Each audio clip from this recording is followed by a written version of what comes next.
Straight జానపద చిత్రాల మధ్యలో విడుదలైన డబ్బింగ్ జానపద చిత్రం గంధర్వ కన్య 1957 జూన్ 28న విడుదలయ్యింది. నిర్మాణ సంస్థ మహాత్మా పిక్చర్స్. నిర్మాత దర్శకుడు శంకర్ సింగ్. ఈ సినిమాకి మాతృక అదే పేరుతో 1955లోనే విడుదలైన కన్నడ చిత్రం. ఈ సినిమా కథ ఆ రోజుల్లో వచ్చిన చాలా జానపద కథల్లాగే ఉంటుంది. పెద్ద వైవిధ్యమేమీ లేదు. అనగనగా ఒక రాజు, పేరు శాంతవర్మ. ఆయనకు చిన్న కూతురు భామిని. భార్య చనిపోయిన దుఃఖంలో బావమరిది వీరవర్మకు రాజ్యాన్ని అప్పగిస్తాడు. వీరవర్మ సౌదామిని అనే రాజనర్తకి మైకంలో మునిగి తేలుతుంటాడు. ఆమె చేసిన కుట్ర వల్ల రాజు, ఆయన కూతురు అడవి పాలవుతారు. అడవిలో ఒక గంధర్వ కన్య వాళ్లకు వరాలిస్తుంది. ఈ గంధర్వ కన్యే కథ పొడవునా తమాషాలు చేస్తుంటుంది. కాలక్రమంలో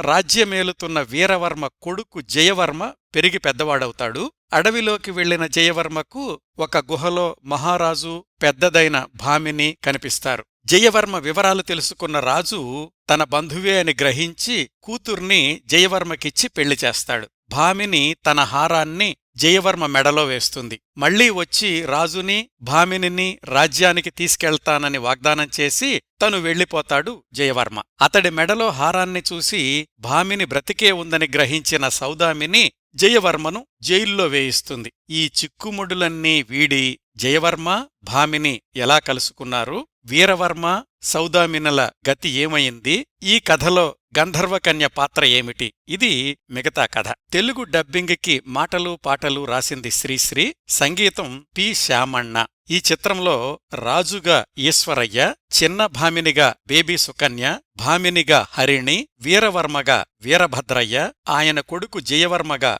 ఇందుశేఖర్, సౌదామినిగా రేవతి, టైటిల్ పాత్ర గంధర్వకన్యగా రాజసులోచన నటించారు. ఈ సినిమా ప్రేక్షకుల్ని చేరలేకపోయింది.